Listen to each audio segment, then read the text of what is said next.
आप इसको किस तरह से मिसाके पार्लियामेंट को देखते हैं कि ये सिर्फ पार्लियामेंट को या पार्लिमान को चलाने के लिए या पार्लियामेंटेरियन के लिए वो एक कोई रूल ऑफ बिजनेस कोई नया तय किया जाएगा, या फिर ये एक सियासी तौर पर आप इसे ओवरऑल देखते हैं कि ये सियासी तौर पर इम्पोर्टेंट होगा और तमाम सियासत के ऊपर इसका इम्पैक्ट आएगा? नहीं, मेरा ख्याल है फिलहाल तो पार्लिमान के ऊपर होगा, लेकिन जब आप एक इब्तदा करते हैं और किसी भी चीज़ का कोई कायदा कानून बनाते हैं, मफाहमत करते हैं, तो फिर उसके असरात दूसरी जगहों पे भी जाते हैं। तो मिसाके जमहूरियत जो थी सिर्फ उस पर ही तो असर नहीं पड़ा जो चीज़ें तय हुई थी, और भी कई चीज़ों पे उसका असर पड़ा। तलकात अच्छे हो गए, आहिस्ता आहिस्ता सिंध हुकूमत को इन्होंने बर्दाश्त शुरू कर दिया, उन्होंने पंजाब हुकूमत को बर्दाश्त करना शुरू कर दिया, तो बहुत सारे असरात होते हैं। राइट। अब ये जो लड़ाई है ये अभी जो जलसे के बाद से शुरू हुई है, उसमें वज़ीर आला KPK गंडापुर साहब का किरदार बड़ा अहम है, और उनका जो एक रात गायब होना है उसके बारे में भी बहुत सारी ख्यालात सामने आ रहे हैं। ख्वाजा साहब भी कह रहे थे कि बताएं कि वो कहाँ थे। तो ये अली मीन गंडापुर साहब को उनकी कुर्सी ख़तरे में लगती है आपको? मेरा ख्याल है कि ख़तरे में तो वो पहले दिन से हैं, क्योंकि इस वक्त इस्टेब्लिशमेंट की चूँकि PTI से नहीं बनती, और लेकिन मजबूरी थी क्योंकि इतनी ओवरवेलमिंग जो थी विक्ट्री थी खैबर पख्तूनख्वा में कि कोई ऑप्शन नहीं थी। और जो गंडापुर हैं ये मेरा ख्याल है इस्टेब्लिशमेंट के लिए भी काबिल कबूल हैं, और इमरान खान ने भी उनको चुना है। लेकिन अब गंडापुर के लिए इम्तिहान ये आ गया था कि वो अपनी लॉयल्टी जो है वो ज़्यादा शो करे खान साहब के लिए, उसने शो कर दी है। अब देखना यह है कि किस हद तक उनके इस रवैये को बर्दाश्त किया जाता है।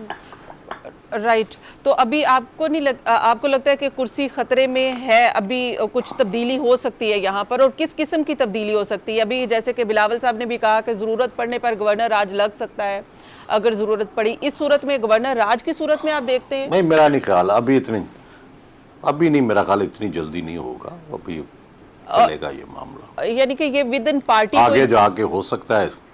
जी वो देखें क्या उसकी बनती है सूरत, लेकिन अभी फ़ौरन नहीं मुझे लगता कि कोई अगले हफ्ते या अगले महीने में ये हो जाएगा। हाँ, अगले ज़ाहिर है ये चाहते नहीं है, एस्टेब्लिशमेंट नहीं चाहती कि ये चले सेटअप, लेकिन उसके लिए अभी मेरा ख्याल है कि जो चीज़ें मौजूद होनी चाहिए तब्दीली के लिए वो मौजूद नहीं हैं।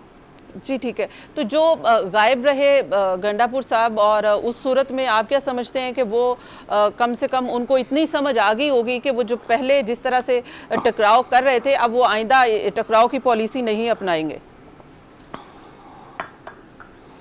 जी हाँ, बाज़ औक़ात तशद्दुद और जो दबाव है इसका कई लोग उससे डर जाते हैं, कई बागी हो जाते हैं। अब पता नहीं वो डरे हैं या बागी हो गए हैं, ये तो आने वाले दिनों में पता चलेगा। अभी उसके बाद से तो गायब है, उसके बाद से उनका कोई बयान नहीं आया, तो इसका मतलब ये है कि जो पहले वाली बात है वो सही है। लेट्स सी जी, अभी बहुत दिन नहीं हुए तो अभी फैसला करने के बाद में। अच्छा, ये PTI का जो जलसा हुआ है आपके इसके बारे में क्या ख्यालात हैं कि क्या ये पकड़ दकड़ शुरू हो गई थी? क्या जलसा कोई बहुत बड़ा जलसा था, हुकूमत ने उसका प्रेशर ले लिया, या बयानात इतने संजीदा, बयानात इतने गलत थे कि इसके ऊपर ये सारी कार्रवाइयाँ हुई हैं? क्या लगता है आपको कि PTI का जलसा इतना बड़ा था, इतना स्ट्रॉन्ग जलसा था? नहीं, मेरा नहीं ख्याल कोई जलसा बड़ा था। जलसा ठीक था, अच्छा था जलसा, लेकिन कोई इतना बड़ा नहीं था कि बिल्कुल रिकॉर्ड टूट गए हों और लोग जो है जोक दर जोक आए हों, ऐसा कुछ नहीं हुआ। दूसरी तरफ यह है कि मैं तो इस जलसे को हुकूमत की कामयाबी समझता हूँ, क्योंकि हुकूमत ने दरअसल अपना वाटर टेस्ट किए हैं।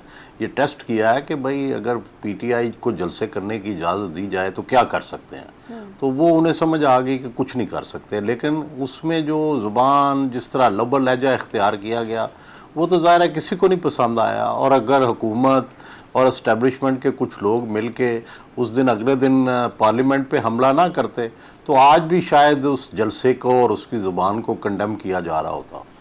जी बिल्कुल। अच्छा, ये कहा जाता है कि बानी पीटीआई ने जो मीडिया के लिए कहा उसको तो उसकी मजम्मत की है, लेकिन जो कुछ और सियासतदानों के लिए गंडापुर साहब ने कुछ और बातें की है, गंडापुर साहब की किसी बात को उन्होंने कंडेम नहीं किया। तो यानी कि ये जो कुछ भी गंडापुर साहब ने कहा वो बानी पीटीआई की हमायत से ही कहा और उनके कहने पे ही कहा होगा। जी मेरा ख्याल है उनको खुश करने के लिए, उनको खुश करने के लिए कहा है।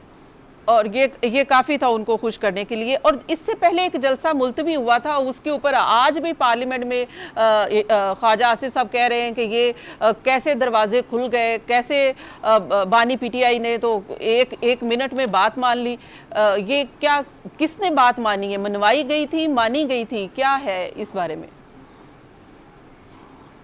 वो तो अब बानी पीटीआई ने खुद कहा ना जी हमारे साथ धोखा हुआ है, तो अब जब उन्होंने खुद ही कह दिया तो हम क्या कह सकते हैं।